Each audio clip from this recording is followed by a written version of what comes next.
How are you? Welcome to Gold Nugget JAW_success. If this is your first time to the channel, let me welcome you. If you have already subscribed, let me thank you for joining me on this growth path.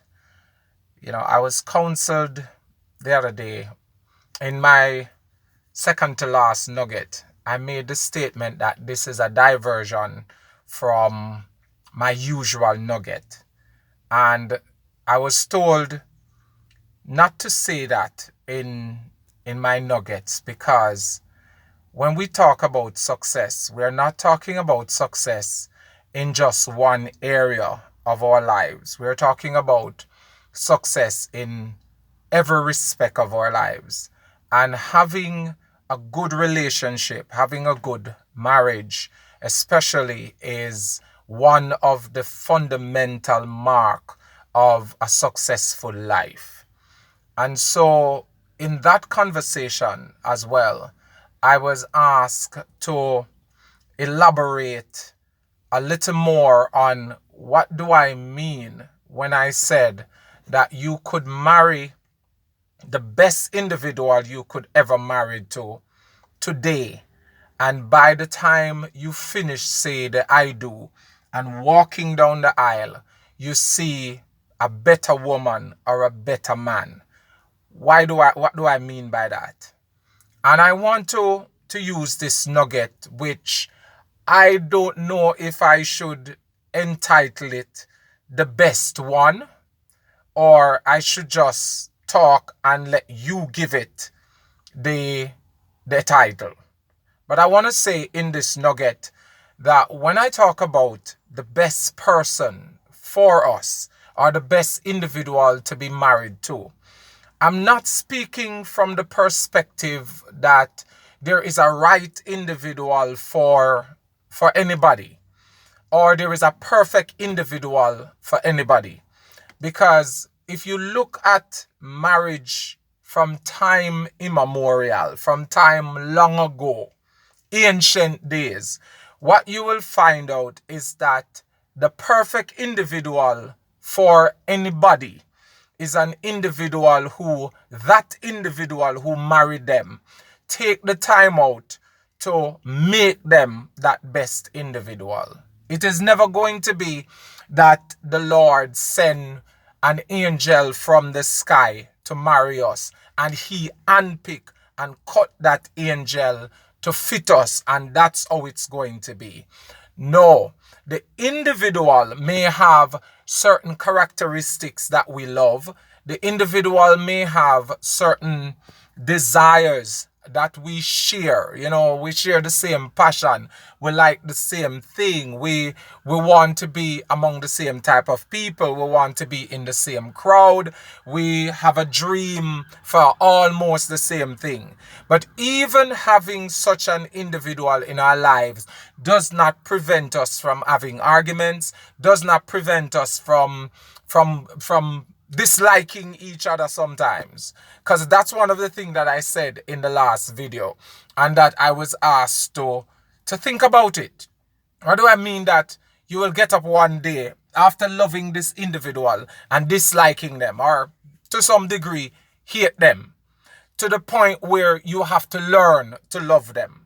Well, this is what I simply mean by that. That as individuals, from time to time, we're going to fall out of love with our partners. And it is up to us as individuals, because we want to make that individual the right individual for us. We take the time out to ensure that we get rid of some of our own bad habits, because the person that we say is the right person will never become the right person for us until we of ourselves start to get rid of some of our bad habits, start to get rid of some of our negative views of life, stop treating them the way that we treat them. That's when they become the right person.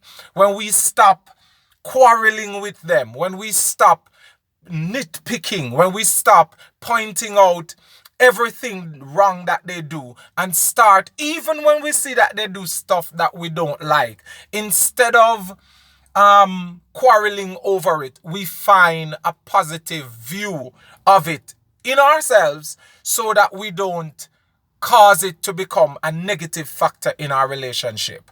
So when I say the best person for us or the right person for us, it is never going to be an absolute perfect individual, because none of us possess all the qualities.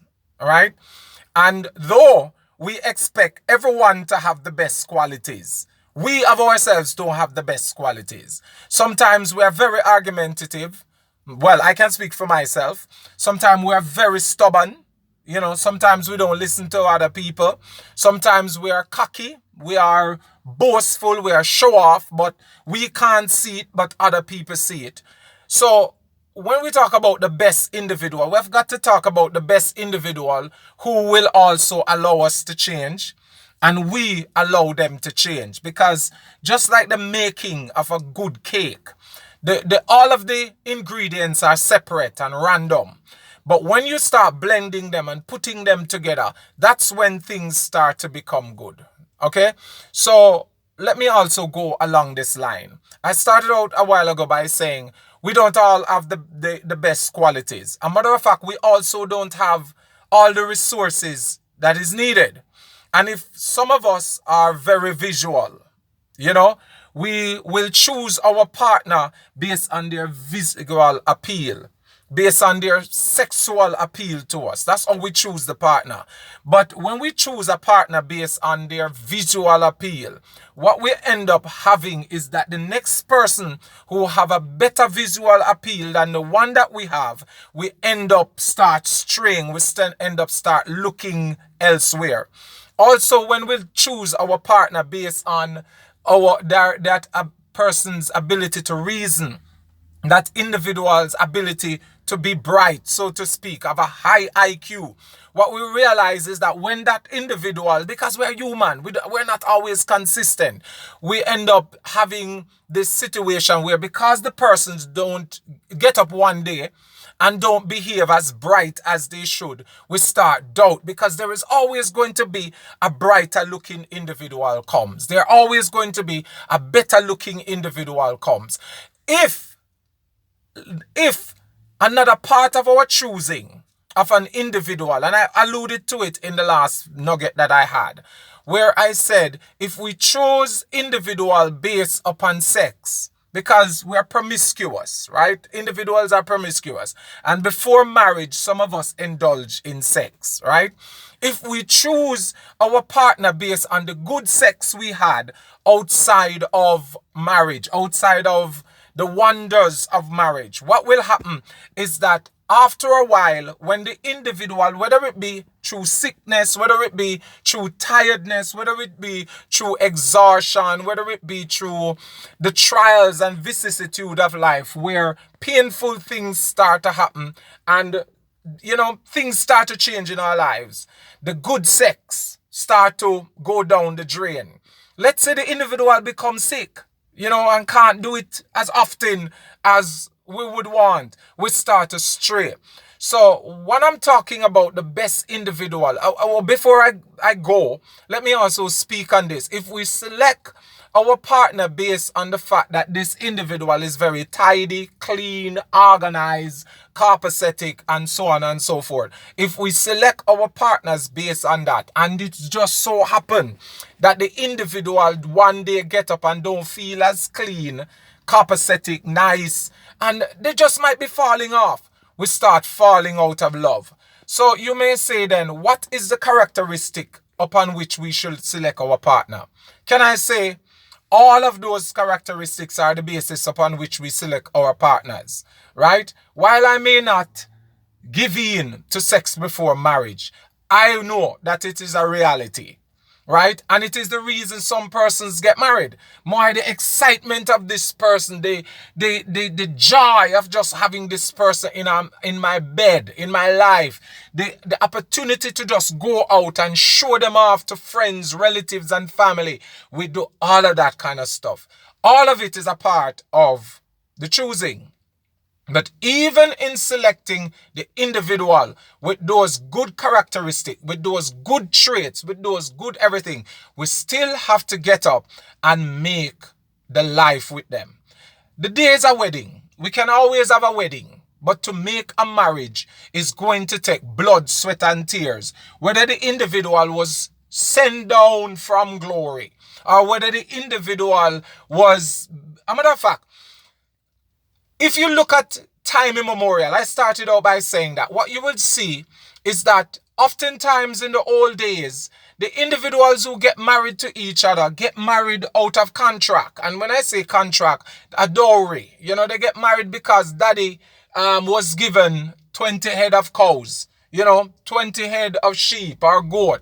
They got married because of those kind of stuff. They never got married because they love each other. Some of them only saw each other on the day of marriage. Okay, some of them saw before. And if you are biblical, you would say Jacob saw Leah before he ended up marrying Rachel and didn't love Leah as much as he should have loved her, right? But the end all and be all of it is we could get married to somebody with two horns, a pitchfork, and a tail. In other words, we could get married to a devil and still end up having a blessed and good marriage. You know why? Because we spend the time to understand, to know, to change, to adjust ourselves to match that devil. But what some of us do is because we're now living in a society that says run. We live in a society that says, as long as she start to give trouble, as long as him start to cheat, as long as him start to whatever, run. I have known men who have been abusive turn out to be good husbands. You know why? Not because the wife put up with them slackness, but because the wife took on an attitude, took on a personality that showed him that in order for you to become a good man, you can't be hitting me. In order for you to be considered as a good man, you can't be abdicating and giving up your responsibility. You have to take care of the kids. You have to come home and help me clean, just like you want a clean house. And in fact, many of us want a clean house. We want sweet smelling wives, and we dirty. We dirty like bus.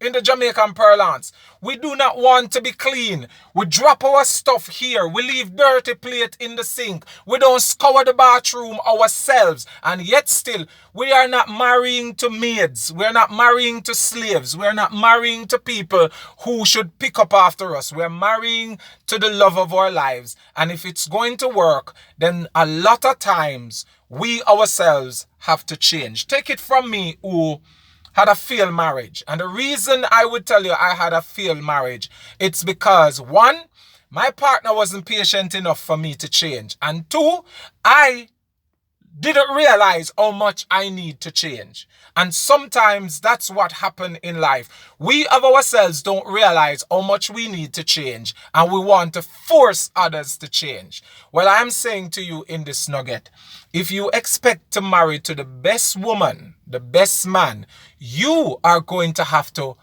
be patient enough, change enough, redirect yourself enough, and learn certain things enough for that person to become the best person. Because take it from me, you are not the best person either. That person you marry, who you expect to become the best person, is also looking at you and expecting you to become the best person. So where does the blame lie? The blame lies across the board.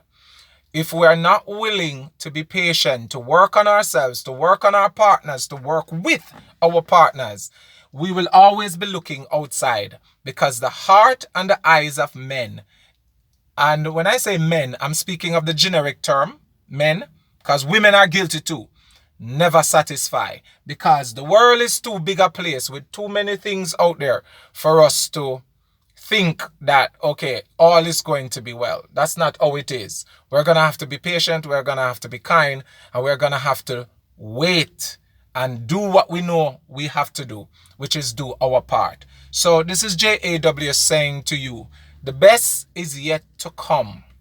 If you're living in a marriage that is not going so well, if you're in a relationship that is not going so well, the best is yet to come. Find the best in you, look for the best in your partner, and focus on developing that. Don't focus on quarreling with each other. As a matter of fact, The other day I said this to somebody. One of the reasons we have so many problems is because we are too busy talking to man and not to God. We are too busy talking to other people than to our partners and to ourselves. Because when we talk to God, he shows us what he wants us to do. When we talk to our partners, they get a better understanding. And when I say talk, I don't mean quarrel all the time, fuss and fight. I think I made that point already.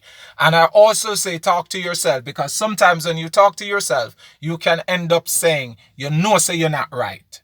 Because some of us, we tell ourselves that we are right. And because we tell ourselves that we are right, our partner is always wrong in our eyes. Check yourself before you wreck yourself. This is JAW saying, by all means necessary, create a way out. God bless you. Bye.